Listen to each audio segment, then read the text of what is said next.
投注說明：本投注策略是根據本頻道推介的貼士的第一名做膽，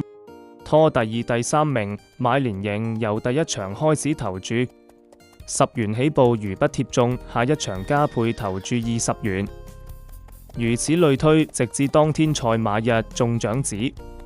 如全天不中獎，則下個賽馬日繼續由第一場10元起步重新開始投注。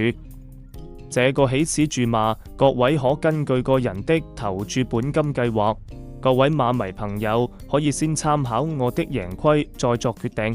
這個是我的投注方法之一，較簡單。另外，如果其中一場連贏的賠率低於3倍，則該場調整投注比例，將該場高賠率的馬降低投注額，用作提高低賠率的馬的投注額。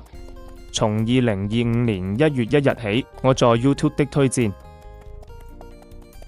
己投注36期，31期盈利，5期虧損，共盈利142513元。